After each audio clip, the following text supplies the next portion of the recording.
چلے اور آگے لوگوں کو پتہ چلے. میں نے کچھ لاسٹ 1-2 پوڈ کاسٹ کی خواتین ڈاکٹرس کے ساتھ اسی طرح, تو انہوں نے پیریڈس پہ ذرا ڈیٹیل میں بات کی, تو لوگوں نے کہا تمہیں شرم نہیں آ رہی ہے وہ. تو پھر میں نے ان جاہلوں کو بتایا کہ قرآن پاک کے اندر حیض کے اوپر پورا چیپٹر ہے, پورا رکوع ہے, ٹرانسلیشن ہے, کبھی جا کے پڑھ کے تو دیکھو کہ ہمارے اسلام دین ہمیں کیا کہہ رہا ہے, کیا بتا رہا ہے. تو میں لوگوں کو جس طرح آپ آف دی ریکارڈ بتاتے تھے کہ آپ نے ماشاءاللہ ترجمے سے قرآن پاک بھی پڑھا ہوا ہے, تو تھوڑا سا لوگوں کو ذرا اس حوالے سے بھی بتا دیں کہ پہلے کچھ پڑھ تو لیا کریں, بغیر پڑھے ہی سیدھا وہ فتووں پہ آ جاتے ہیں. بڑی انٹرسٹنگ چیزیں جو ہے نا وہ یہ ہیں کہ فتوے لگانا بڑا آسان ہے, لوگوں پہ فنگر پوائنٹ کرنا وداؤٹ نوئنگ. یعنی ایون سم ٹائمز تو لوگ اس بات کو بھی چیلنج کر دیتے ہیں کہ she is not a doctor. Without going through my profile لوگ کہہ دیں گے شی از ناٹ اے ڈاکٹر. یعنی تو مجھے کہنا پڑتا ہے کہ پلیز یار آپ, you have the right to comment, you have the right to criticise, and you have the right to give feedback to me.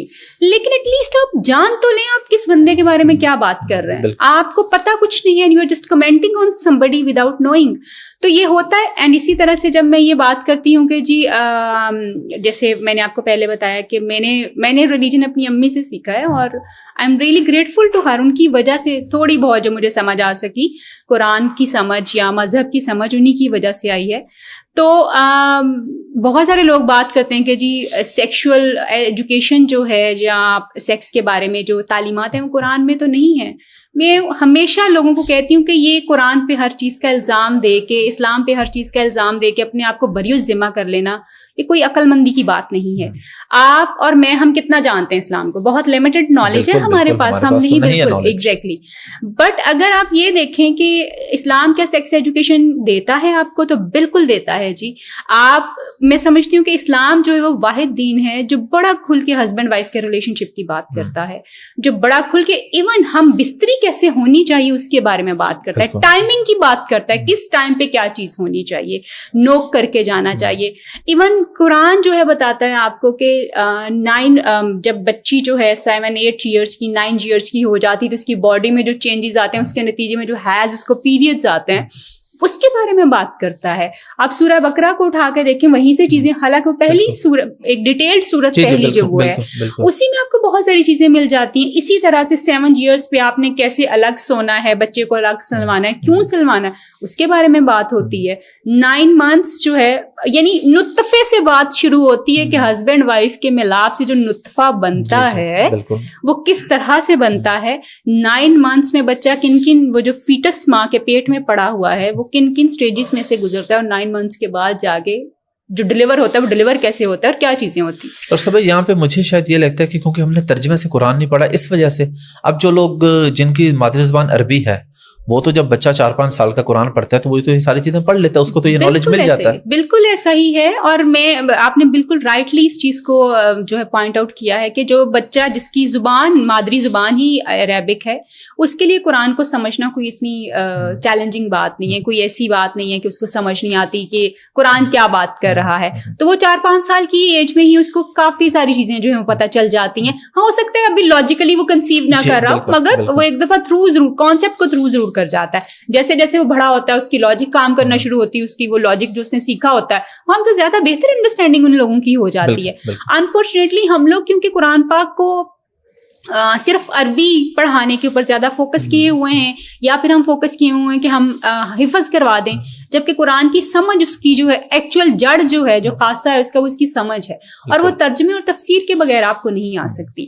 تو میں یہ سمجھتی ہوں کہ اگر لوگ جو ہے وہ تھوڑا سا پوائنٹ کرنے کی بجائے, کرٹیسزم کرنے کی بجائے, اس کو تھوڑا سا اس طرح سے سمجھ لیں کہ مجھے کتنا علم ہے اس کے بارے میں, تو کیا جو میرا علم ہے وہ اتنا ہے کہ میں کسی بندے کو اس کے بارے میں کویسچن کر سکتا ہوں, یا میں اس کو کویسچن تو شاید کر سکتے ہیں کیونکہ ہو سکتا ہے کہ مجھے اس وقت علم نہ اور میں نے کویسچن اپنے لا علمی میں کیا ہو, لیکن میں کیا کریٹیسائز کر سکتا ہوں کہ نہیں کر سکتا ہوں, کیونکہ آپ پازیٹیو کریٹیسزم ہوتا ہے, نیگیٹو کریٹیسزم ہوتا ہے. پازیٹیو کریٹیسزم تو سر آنکھوں پہ آپ 100 دفعہ کریں, کیونکہ آپ کی اپریسیشن, آپ کا ہمیں یہ بتانا کہ ہم کہاں غلط ہے, ہمیں کہاں امپروومنٹ کی ضرورت ہے, وہ تو I respect it, اور میں ان لوگوں کو سلیوٹ کرتی ہوں جو ہمیں پازیٹیو کریٹیسزم دیتے ہیں. مگر جب آپ ہمارے اوپر, ہمارے کردار کے اوپر, ہماری چیزوں کے اوپر, وہ لوگ جو کہ تھوڑا بہت علم رکھتے ہوئے لوگوں کی ہیلپ کرنا چاہتے ہیں, ان کے اوپر جب آپ پرسنلائز اٹیک کرتے ہیں تو دیٹس ویری پینفل اور hurting at the same time کہ یہ آپ کس قوم کے لیے کیا کر رہے ہیں بیسیکلی. لیکن آف کورس ہر انسان کے اوپر ایک ذمہ داری ہے, آپ کو وہ ذمہ داری نبھانی ہے. سو قرآن کو میں یہ سمجھتی ہوں کہ ترجمے سے پڑھ لینا بہت ضروری ہے اور یہ پڑھنا چاہیے. بالکل. آپ سے ڈفرینٹ ٹاپکس پہ جو بھی آپ کی ایکسپرٹیز ہیں اس سب پہ ہم آئیں گے. سب سے پہلا سوال میرا, کیونکہ آپ ماہر نفسیات ہیں اور آپ کی ریسرچ مینٹل ہیلتھ پہ آپ نے PhD بھی کی ہوئی ہے, آپ جنسی تعلقات جو ہسبینڈ اور وائف کے ہوتے ہیں اس کا کتنا اثر ہوتا ہے ریلیشن شپ پہ, اس کو صحیح طریقے سے چلنے میں اور اس کے بگڑنے میں؟ صرف وہ ایک فیکٹر ہوتا ہے یا وہ بھی فیکٹر ہوتا ہے, یا معاشرتی مسائل اور نفسیاتی مسائل ہوتے ہیں اس میں؟ نارملی جو ہے نا, ہم جب سیکشولیٹی کی اور sexual relation ships between husband wife کی بات کرتے ہیں, یا ویسے ہی اگر ہم ان جنرل سیکس کی بات کریں, تو 3-4 چیزیں بڑی امپورٹنٹ ہیں جن کو اسٹیبلش کر لینا بڑا امپورٹنٹ ہے. پہلی چیز یہ ہے کہ سیکس ہماری بنیادی ضرورتوں میں سے ایک ہے. جیسے ہمارا کھانا پینا اور سونا, سیکس ہماری تیسری بنیادی ضرورت ہے جو کہ انسان کی بقا کے لیے ضروری ہے. ویڈیو اپالوجی, لوگ اس پہ پھر کھڑے ہو جائیں گے, مگر یہ بیسک ضرورت ہے. آپ سچ کو مانیں گے یا نہیں مانیں گے, سچ جھوٹا نہیں ہو جاتا آپ کے نہ ماننے کے اوپر. سو دس از ون آف, سب سے پہلے یہ قبول کرنا بڑا ضروری ہے کہ سیکس کھانے پینے اور سونے کی طرح کی ہماری ایک بنیادی ضرورت ہے. اچھا, یہاں پہ سوری آپ کی بات کر کے تھوڑا سا ایڈ کر دوں, مفتی طارق مسعود صاحب اپنے بیان میں یہ بات کہہ چکے ہیں. Very good. وہ کہتے ہیں بھائی کوئی بندہ اگر داڑھی رکھ لیتا ہے یا پگڑی یا کوئی ایسے لوگ ہیں تو بھائی وہ کہتے ہیں ضرورت سب کی ہے, اس کو حلال وے میں کریں, ضرورت سب کی ہے. بالکل بالکل, اس کو حلال طریقے سے کرنا. آف کورس اسلام ہمیں اس کا طریقہ بتاتا ہے کہ آپ نے کب کہاں کیا کرنا ہے. جب پھر ہم بات کرتے ہیں کہ اس کا رول کتنا ہے ہماری زندگی میں, اس کا رول صرف 20% ہے, صرف 20% ہے. مگر جب یہ 20% پراپرلی سیٹسفائڈ نہیں ہوتا تو آپ کی 80% لائف افیکٹ ہو جاتی ہے. تو اس کا مطلب یہ ہے کہ اس 20% ہے تو بہت تھوڑا, بہت کم, لیکن اس کا افیکٹ بہت بڑا ہے. جب یہ نہیں سیٹسفائی ہوگا تو آپ کی لائف جو ہے وہ, چاہے وہ عورت ڈسسیٹسفائی ہے چاہے وہ مرد ڈسسیٹسفائی ہے, افیکٹ اس کا بہت انلارجڈ ہوگا, بہت زیادہ ہوگا, جو کہ آپ کے ریلیشن شپ کو, آپ کی شادی کو, ہر چیز کو اسٹیک پہ لگا دے گا, ایون آپ کی مینٹل ہیلتھ کو. بیکاز ڈیورنگ سیکس جو ہے, جب آپ اپنے پارٹنر کے ساتھ ہم بستری جب کر رہے ہوتے ہیں, آپ کی باڈی میں ایسے کیمیکلس ریلیز ہوتے ہیں جو کہ صرف سیکس کے دوران ریلیز ہوتے ہیں, اور ان میں سے کچھ ایسے کیمیکلس ہیں جو ہیپی ہارمونز ہیں ہمارے. جب وہ نہیں, پلیجر والی چیزیں جب وہ نہیں ہوتے تو آف کورس آپ کا موڈ اریٹیٹڈ رہتا ہے, آپ غصے میں رہتے ہیں, آپ کو ہر چیز کی آپ کی ورک پرفارمنس نیچے جانا شروع ہو جاتی ہے. جیسے میں نے پہلے کہا کہ پہلے یہ قبول کر لیں کہ دس از ناٹ سم تھنگ جو کہ اب نارمل ہے, جو کہ ہم سے تعلق نہیں رکھتی. دس از ناٹ سم تھنگ جو کہ حلال نہیں ہے. دس از ناٹ سم تھنگ کہ جو گند ہے, کیونکہ لوگوں کے ذہن میں ہم اس سے بھاگتے کیوں ایسے, کیونکہ ہم نے اس کو صرف گناہ کے ساتھ ایسوسیٹ کیا, اس کو ہم نے صرف گند کے ساتھ ایسوسیٹ کیا. انٹرسٹنگلی اگر میں آپ کو ایک اور چیز بتاؤں, آپ اور میں, ہمارا پورا وجود سر سے پاؤں تک اس سیکس کی پروڈکشن ہے. Think of it, we are product of the sex. ہمارے یعنی ہم sperm اور egg سے بنے ہوئے. Exactly. تو ہم سر سے پاؤں تک ہی ہیں, ہمارا وجود ہی ہے جس کے بارے میں خدا نطفے کے طور پہ ہمیں بتاتا ہے. تو وہ نطفہ کیا ہے, تو ہم کس چیز کو غلط کہہ رہے ہیں اور گند کہہ رہے ہیں بیسیکلی, پھر ہم اپنے آپ کو گند کہہ رہے ہیں کہ ہم گند ہیں. سوال تو ہم پروڈکٹ ہیں اس کی. راستہ ہے حلال اور حرام, بالکل حلال اور حرام تو آپ کو ہر چیز میں دیکھنا ہے, غلط اور صحیح تو آپ کو دیکھنا ہے. اور جہاں پہ حلال اور حرام کی بات ہے, آپ دیکھیں کہ ہمارے یہاں پہ بہت ارلی ایج کے اوپر, دنیا میں ہر جگہ پہ بہت ارلی ایج کے اوپر لوگ جو ہیں بہت غلط کاموں میں جانا شروع ہو جاتے ہیں. اب وہ غلط کاموں میں جانے کے اوپر اس کے بہت سارے نیگیٹو ایفیکٹس ہیں. وہ آپ اپنے لیے غلط راستہ چوز کر رہے ہیں, جو راستہ ہی غلط ہوگا اس کا ریزلٹ صحیح کیسے آ سکتا ہے. اور اس میں پھر آپ کی میچورٹی جو ہے, وہ جو چیزیں آپ کی ہوتی ہیں, جیسے اگر ایک بچہ جو ہے, جیسے ہم دیکھتے ہیں کہ ہماری اس وقت کی جو جنریشن ہے اس کا ایک بہت بڑا مسئلہ جو ہے میسٹربیشن ہے. اب وہ میسٹربیشن لوگ جب میرے پاس آتے ہیں کلائنٹس, تو میں نے اسی کہ وہ بات کرتے ہیں کہ جی ہم نے تو 8-9 سال کی عمر میں یہ چیزیں شروع کر دی تھی. اب میسٹربیشن جو ہے, جب وہ 8-9 سال کی عمر میں آپ شروع کر رہے ہیں, when your body is just in the process of growing, تو آپ اپنی اس گروتھ کو ہیمپر کر رہے ہیں, آپ اپنی چیزوں کو خراب کر رہے ہیں. اس کی مثال بالکل آپ اس طرح سے لے سکتے ہیں کہ آم کا جو درخت ہوتا ہے, جب وہ گرو کر رہا ہوتا ہے, جب وہ بھی 1-2 سال کا 3 سال کا ہوتا ہے, تو اس پہ پھول لگنا شروع ہو جاتے ہیں.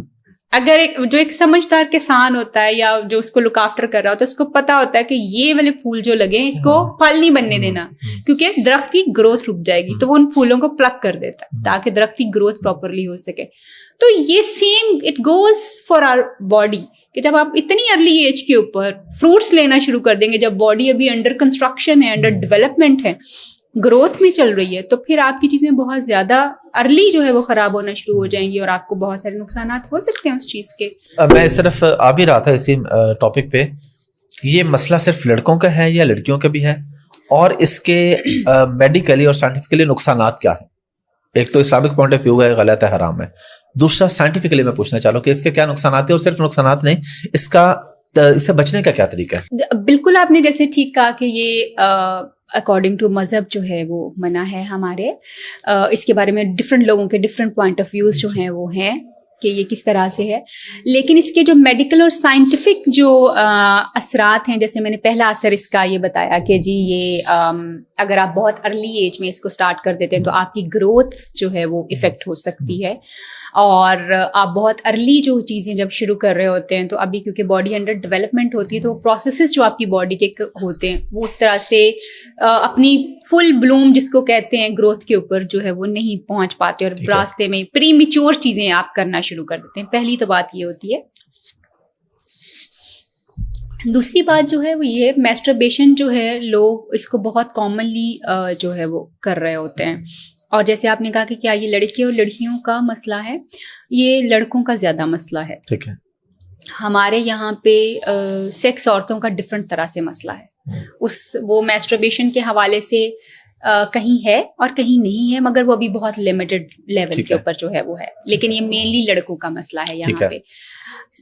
سیکس لڑکیوں کے لیے جیسے میں نے کہا کہ وہ ایک ڈفرینٹ اینگل کے اوپر جا کے کام کرتا ہے, وہ ڈفرینٹ عورتوں کے پرابلمس تھوڑے سے ڈفرینٹ ہیں اس سے ریلیٹڈ جو ہیں. اب جب کوئی بھی بندہ میسٹربیشن کر رہا ہوتا ہے تو میڈیکلی تو جیسے اس کے اگر کوئی بہت لیٹس سے اگر آپ اس کو اس طرح سے ایسوسیٹ کرتے ہیں کہ جی آپ کا سونا, آپ کی خوشی اور آپ کا غم جو ہے وہ, یا آپ کا اسٹریس جو ہے وہ میسٹربیشن کے ساتھ ایسوسیٹڈ ہے, آپ اسٹریسڈ ہیں